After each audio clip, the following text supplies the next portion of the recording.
Thank you very much. Thank you.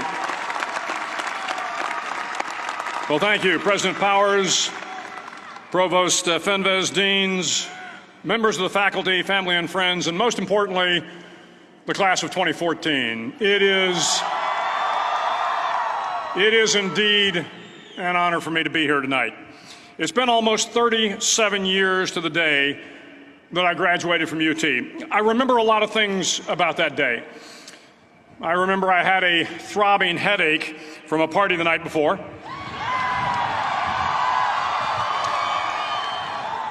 I remember I had a serious girlfriend, who I later married. That's important to remember, by the way. And I remember I was getting commissioned in the Navy that day. But of all the things I remember, I don't have a clue who the commencement speaker was, and I certainly don't remember anything they said. So acknowledging that fact, if I can't make this commencement speech memorable, I will at least try to make it short. So the university's slogan is, what starts here changes the world. Well, I've got to admit, I kind of like it. What starts here changes the world. Tonight, there are almost 8,000 students, or there are more than 8,000 students graduated from UT. So that great paragon of analytical rigor, Ask.com, says that the average American will meet 10,000 people in their lifetime. 10,000 people, that's a lot of folks.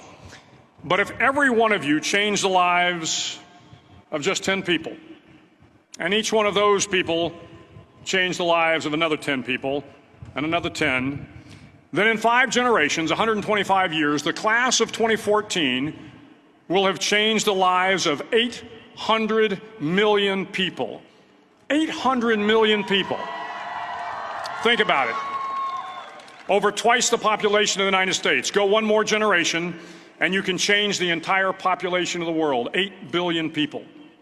If you think it's hard to change the lives of 10 people, change their lives forever, you're wrong. I saw it happen every day in Iraq and Afghanistan. A young Army officer makes a decision to go left instead of right down a road in Baghdad, and the 10 soldiers with him are saved from a close-in ambush. In Kandahar province, Afghanistan, a non-commissioned officer from the female engagement team senses that something isn't right and directs the infantry platoon away from a 500-pound IED, saving the lives of a dozen soldiers. But if you think about it, not only were those soldiers saved by the decisions of one person, but their children were saved, and their children's children. Generations were saved by one decision, one person. But changing the world can happen anywhere, and anyone can do it. So what starts here can indeed change the world. But the question is, what will the world look like after you change it? Well, I'm confident that it will look much, much better. But if you'll humor this old sailor for just a moment, I have a few suggestions that may help you on your way to a better world. And while these lessons were learned during my time in the military, I can assure you that it matters not whether you ever served a day in uniform. It matters not your gender, your ethnic or religious background, your orientation, or your social status. Our struggles in this world are similar, and the lessons to overcome those struggles and to move forward, changing ourselves and changing the world around us, will apply equally to all. I've been a Navy SEAL for 36 years, but it all began when I left UT for basic SEAL training in Coronado, California. Basic SEAL training is 6 months of long, torturous runs in the soft sand, midnight swims in the cold water off San Diego, obstacle courses, unending calisthenics, days without sleep, and always being cold, wet, and miserable. It is 6 months of being constantly harassed by professionally trained warriors who seek to find the weak of mind and body and eliminate them from ever becoming a Navy SEAL. But the training also seeks to find those students who can lead in an environment of constant stress, chaos, failure, and hardships. To me, basic SEAL training was a lifetime of challenges crammed into 6 months. So here are the 10 lessons I learned from basic SEAL training that hopefully will be of value to you as you move forward in life. Every morning in SEAL training, my instructors, who at the time were all Vietnam veterans, would show up in my barracks room, and the first thing they'd do was inspect my bed. If you did it right, the corners would be square, the covers would be pulled tight, the pillow centered just under the headboard, and the extra blanket folded neatly at the foot of the rack. It was a simple task, mundane at best, but every morning we were required to make our bed to perfection. It seemed a little ridiculous at the time, particularly in light of the fact that we were aspiring to be real warriors, tough, battle-hardened SEALs. But the wisdom of this simple act has been proven to me many times over. If you make your bed every morning, you will have accomplished the first task of the day. It will give you a small sense of pride, and it will encourage you to do another task, and another, and another. And by the end of the day, that one task completed will have turned into many tasks completed. Making your bed will also reinforce the fact that the little things in life matter. If you can't do the little things right, you'll never be able to do the big things right. And if by chance you have a miserable day, you will come home to a bed that is made, that you made. And a made bed gives you encouragement that tomorrow will be better. So if you want to change the world, start off by making your bed. During SEAL training, the students are all broken down into boat crews. Each crew is 7 students, 3 on each side of a small rubber boat, and 1 coxswain to help guide the dinghy. Every day your boat crew forms up on the beach and is instructed to get through the surf zone and paddle several miles down the coast. In the winter, the surf off San Diego can get to be 8 to 10 feet high, and it is exceedingly difficult to paddle through the plunging surf unless everyone digs in. Every paddle must be synchronized to the stroke count of the coxswain. Everyone must exert equal effort, or the boat will turn against the wave and be unceremoniously dumped back on the beach. For the boat to make it to its destination, everyone must paddle. You can't change the world alone. You will need some help. And to truly get from your starting point to your destination takes friends, colleagues, the goodwill of strangers, and a strong coxswain to guide you. If you want to change the world, find someone to help you paddle. Over a few weeks of difficult training, my SEAL class, which started with 150 men, was down to just 42. There were now 6 boat crews of 7 men each. I was in the boat with the tall guys, but the best boat crew we had was made up of the little guys, the Munchkin crew, we called them. No one was over 5'5". The Munchkin boat crew had 1 American Indian, 1 African American, 1 Polish American, 1 Greek American, 1 Italian American, and 2 tough kids from the Midwest. They out-paddled, outran, and outswam all the other boat crews. The big men in the other boat crews would always make good-natured fun of the tiny little flippers the Munchkins put on their tiny little feet prior to every swim. But somehow these little guys from every corner of the nation and the world always had the last laugh, swimming faster than everyone and reaching the shore long before the rest of us. SEAL training was a great equalizer. Nothing mattered but your will to succeed, not your color, not your ethnic background, not your education, not your social status.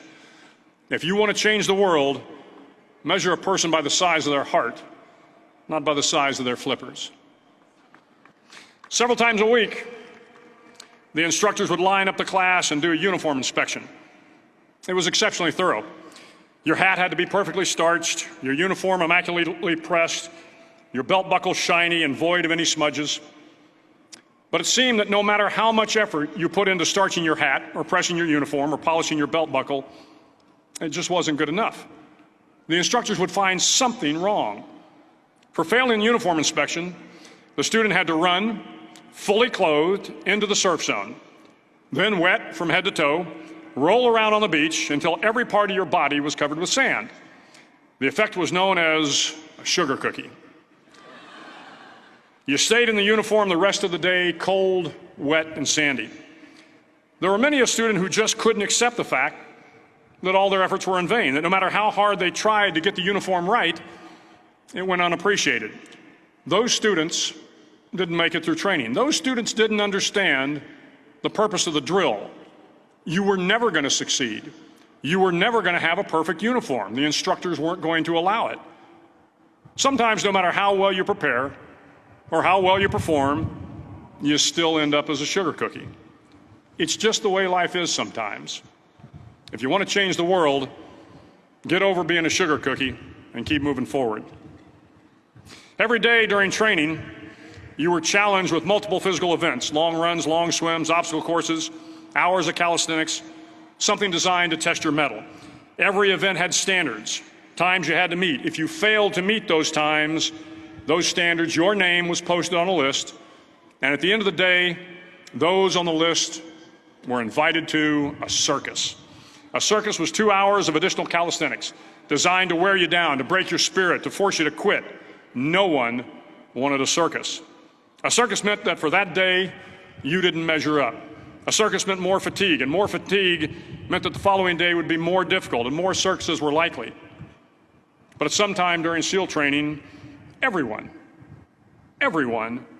made the circus list. But an interesting thing happened to those who were constantly on the list. Over time, those students who did 2 hours of extra calisthenics got stronger and stronger. The pain of the circuses built inner strength and physical resiliency. Life is filled with circuses. You will fail. You will likely fail often. It will be painful. It will be discouraging. At times, it will test you to your very core. But if you want to change the world, don't be afraid of the circuses. At least twice a week, the trainees were required to run the obstacle course. The obstacle course contained 25 obstacles, including a 10-foot wall, a 30-foot cargo net, a barbed wire crawl, to name a few. But the most challenging obstacle was the slide for life. It had a 3-level, 30-foot tower at one end and a 1-level tower at the other. In between was a 200-foot-long rope. You had to climb the 3-tiered tower, and once at the top, you grabbed the rope, swung underneath the rope, and pulled yourself hand over hand until you got to the other end. The record for the obstacle course had stood for years when my class began in 1977. The record seemed unbeatable until one day a student decided to go down the slide for life head first. Instead of swinging his body underneath the rope and inching his way down, he bravely mounted the top of the rope and thrust himself forward. It was a dangerous move, seemingly foolish and fraught with risk. Failure could mean injury and being dropped from the course. Without hesitation, the student slid down the rope perilously fast. Instead of several minutes, it only took him half that time. And by the end of the course, he had broken the record. If you want to change the world, sometimes you have to slide down the obstacles head first. During the land warfare phase of training, the students are flown out to San Clemente Island, which lies off the coast of San Diego. The waters off San Clemente are a breeding ground for the great white sharks. To pass SEAL training, there are a series of long swims that must be completed. One is the night swim. Before the swim, the instructors joyfully brief the students on all the species of sharks that inhabit the waters off San Clemente. They assure you, however, that no student has ever been eaten by a shark, at least not that they can remember.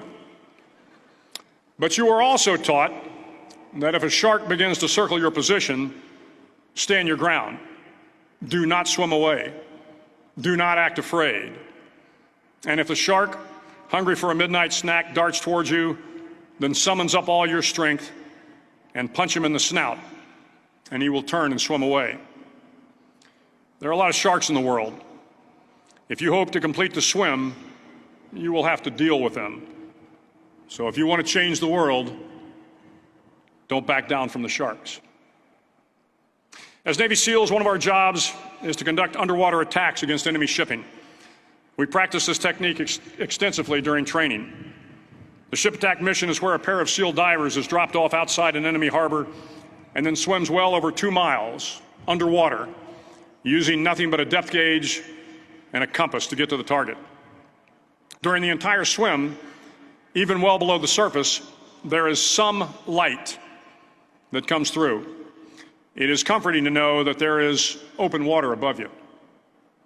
But as you approach the ship, which is tied to a pier, the light begins to fade. The steel structure of the ship blocks the moonlight. It blocks the surrounding street lamps. It blocks all ambient light. To be successful in your mission, you have to swim under the ship and find the keel, the center line, and the deepest part of the ship. This is your objective. But the keel is also the darkest part of the ship, where you cannot see your hand in front of your face, where the noise from the ship's machinery is deafening, and where it gets to be easily disoriented, and you can fail. Every SEAL knows that under the keel, at that darkest moment of the mission, is a time when you need to be calm, when you must be calm, when you must be composed, when all your tactical skills, your physical power, and your inner strength must be brought to bear. If you want to change the world, you must be your very best in the darkest moments. The 9th week of training is referred to as Hell Week. It is 6 days of no sleep, constant physical and mental harassment, and one special day at the Mud Flats. The Mud Flats are an area between San Diego and Tijuana where the water runs off and creates the Tijuana Sloughs, a swampy patch of terrain where the mud will engulf you. It is on Wednesday of Hell Week that you paddle down to the mud flats and spend the next 15 hours trying to survive this freezing cold, the howling wind, and the incessant pressure to quit from the instructors. As the sun began to set that Wednesday evening, my training class, having committed some egregious infraction of the rules, was ordered into the mud. The mud consumed each man till there was nothing visible but our heads. The instructors told us we could leave the mud if only 5 men would quit. Only 5 men, just 5 men, and we could get out of the oppressive cold. Looking around the mud flat, it was apparent that some students were about to give up. It was still over 8 hours till the sun came up. 8 more hours of bone-chilling cold. The chattering teeth and the shivering moans of the trainees were so loud, it was hard to hear anything. And then one voice began to echo through the night. One voice raised in song. The song was terribly out of tune, but sung with great enthusiasm. One voice became 2, and 2 became 3, and before long, everyone in the class was singing. The instructors threatened us with more time in the mud if we kept up the singing, but the singing persisted. And somehow the mud seemed a little warmer, and the wind a little tamer, and the dawn not so far away. If I have learned anything in my time traveling the world, it is the power of hope. The power of one person, a Washington, a Lincoln, King, Mandela, and even a young girl from Pakistan, Malala. One person can change the world by giving people hope. So if you want to change the world, start singing when you're up to your neck in mud. Finally, in SEAL training, there's a bell. A brass bell that hangs in the center of the compound for all the students to see. All you have to do to quit is ring the bell. Ring the bell, and you no longer have to wake up at 5 o'clock. Ring the bell, and you no longer have to be in the freezing cold swims. Ring the bell, and you no longer have to do the runs, the obstacle course, the PT, and you no longer have to endure the hardships of training. All you have to do is ring the bell to get out. If you want to change the world, don't ever, ever ring the bell. To the class of 2014, you are moments away from graduating, moments away from beginning your journey through life, moments away from starting to change the world for the better. It will not be easy, but you are the class of 2014, the class that can affect the lives of 800 million people in the next century. Start each day with a task completed. Find someone to help you through life. Respect everyone. Know that life is not fair and that you will fail often. But if you take some risks, step up when the times are the toughest, face down the bullies, lift up the downtrodden, and never, ever give up. If you do these things, the next generation and the generations that follow will live in a world far better than the one we have today. And what started here will indeed have changed the world for the better. Thank you very much. Hook 'em horns.